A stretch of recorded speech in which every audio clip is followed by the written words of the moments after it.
cotidiana. Pero la búsqueda de Einstein de una teoría más compleja reveló leyes que rigen todo el universo. Actualmente, otro rebelde brillante está intentando encontrar una teoría aún más amplia, una teoría que lo incluya todo.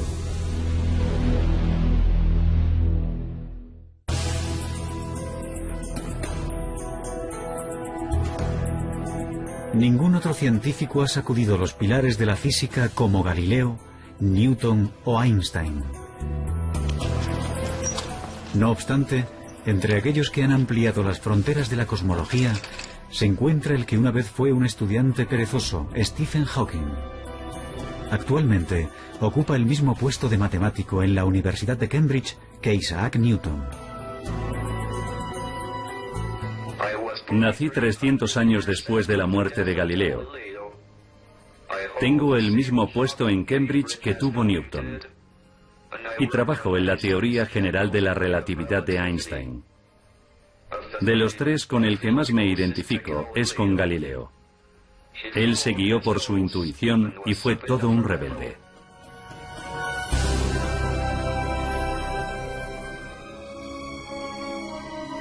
Stephen Hawking nace en 1942 en Oxford, Inglaterra. Como Galileo, Newton y Einstein, de niño se siente fascinado por cómo funcionan las cosas. No obstante, en la Universidad de Oxford, Hawking prácticamente no estudia nada. Confía en su extraordinaria facilidad con las matemáticas para ir aprobando. Hawking pasa la mayor parte del tiempo saliendo con amigos y con su equipo de remo. Desde luego, Stephen Hawking no era el tipo de persona que parece tener un destino brillante. En la facultad no era el más aplicado. Él mismo dice que durante toda su etapa como estudiante en Oxford trabajó en total unas 1000 horas, lo cual supone 1 hora al día de media. Hawking se muestra aburrido y apático. Según parece, para él no vale la pena esforzarse por nada. Pero está a punto de desencadenarse una tragedia que convertirá un intelecto aburrido en una mente apasionada.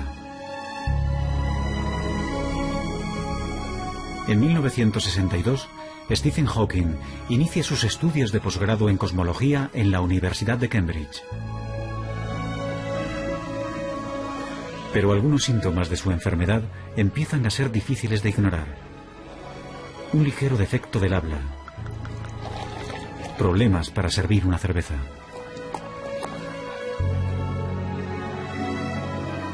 Los médicos le dicen que tiene ELA, esclerosis lateral amiotrófica, comúnmente denominada enfermedad de Lou Gehrig. Las regiones del cerebro que controlan el movimiento se le están atrofiando. Y no tiene cura. El estudiante de 20 años sabe que su cuerpo sufrirá una parálisis.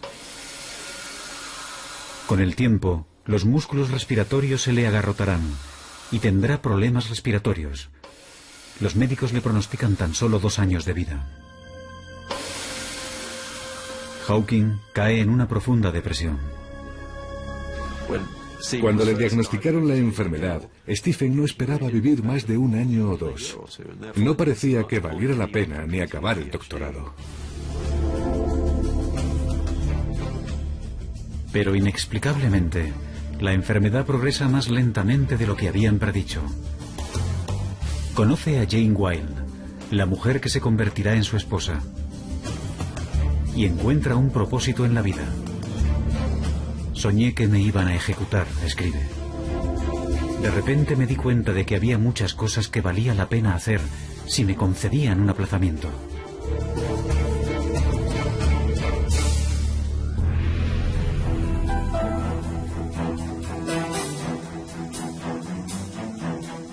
Hawking empieza a trabajar duro por primera vez en su vida. Y para su sorpresa, se da cuenta de que le gusta. A principios de los 70, Stephen Hawking es un reputado cosmólogo.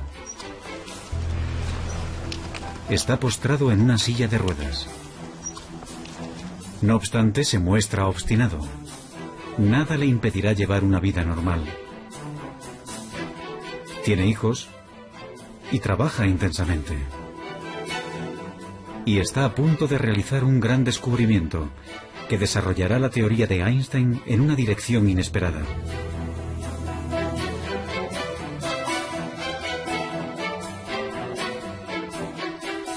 La teoría de la relatividad general de Einstein predice el movimiento de cuerpos muy grandes, como las galaxias, pero no puede explicar el comportamiento de las partículas subatómicas más diminutas, que son las piedras angulares del universo. Su movimiento solo lo predice otra teoría, llamada mecánica cuántica. Y para la frustración de Einstein y de cualquier físico, esas dos teorías parecen totalmente incompatibles. Pero Hawking tiene la fuerza suficiente para abordar lo imposible. Cuando Stephen Hawking estaba realizando su trabajo pionero, había dos bandos opuestos que se odiaban. Nunca hablaban entre ellos.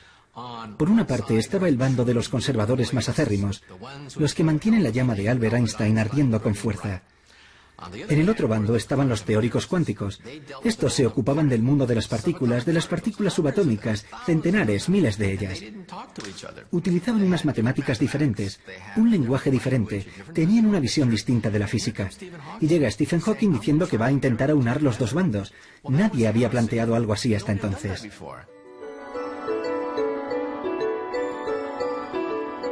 Hawking se pregunta, ¿qué pasaría si miráramos un agujero negro, un cuerpo inmenso, pero nos fijáramos en sus partículas más diminutas? Hawking, como Einstein, es extremadamente perspicaz. Tiene una intuición increíble para plantearse las preguntas clave y hacerlo del modo más adecuado. Los agujeros negros constituyen la predicción más extraña y radical de la teoría de la gravedad de Einstein. Teóricamente, cuando una masa se encuentra extremadamente concentrada, por ejemplo un astro comprimido en una bola de tan solo unos kilómetros de diámetro, el espacio de su alrededor se deforma tanto que la gravedad impide que algo se escape, incluyendo la luz. Un agujero negro es una región del espacio donde la gravedad es tan fuerte que la luz no se puede escapar. Es como una membrana de una sola dirección. Las cosas pueden entrar, pero nunca salir. Por eso se le llama negro. Ahora Hawking intenta algo que sus colegas asumen que es imposible. Utiliza las ecuaciones de la teoría cuántica para analizar lo que les pasa a las partículas atrapadas por la gravedad en los márgenes de los agujeros negros. Para entonces ya no puede escribir. Si fuera un científico de laboratorio, su carrera ya habría acabado hace tiempo. Pero Hawking apenas ha utilizado siquiera un telescopio.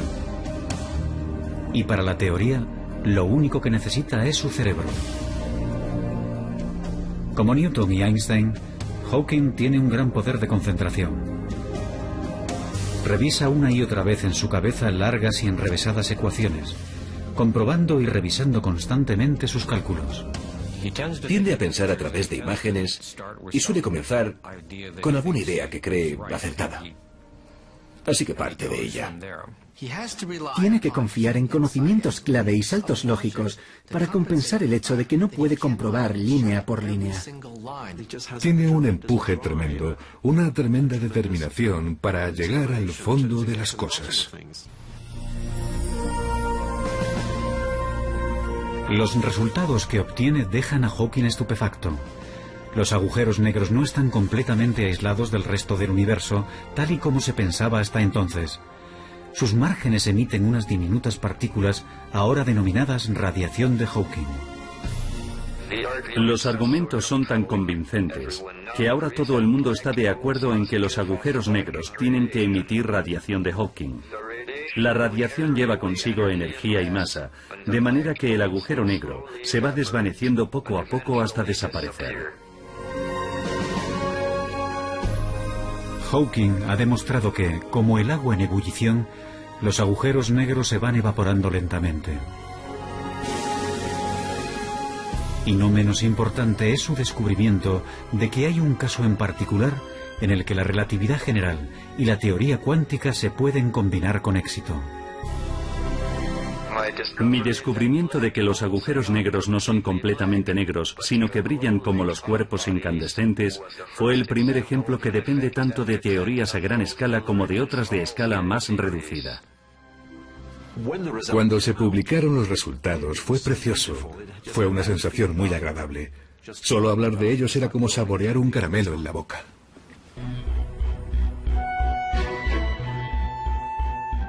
Encontrar una teoría de todo, una teoría que llegue más al fondo de la cuestión, que unifique las ecuaciones de Einstein con la mecánica cuántica, es ahora el santo grial de la física. Eso explicaría el origen del universo. Y Hawking ha creado nuevas esperanzas de que el rompecabezas definitivo se pueda resolver. El descubrimiento que hace Hawking sobre la radiación de los agujeros negros ha sido una pieza importante del rompecabezas, aunque todavía no sepamos cómo es el definitivo.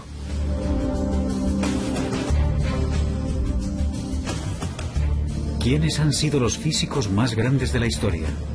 Unos patitos feos, rebeldes y distraídos, consumidos por una profunda intuición y sin temor a cuestionar los supuestos básicos más aceptados por todos. Hay que tener un ego muy fuerte para decir, no es tan difícil, puedo resolverlo. Porque lo tienes todo en contra. Nada te garantiza que encontrarás respuestas, que la ciencia funciona. Te estás arriesgando mucho. Su obstinada perseverancia desveló leyes recónditas de la naturaleza. Pero su búsqueda continúa inacabada. Y unas mentes tan brillantes solo aparecen cada cierto tiempo. Pero, ¿quién sabe? Es posible que el próximo rebelde brillante esté ya entre nosotros.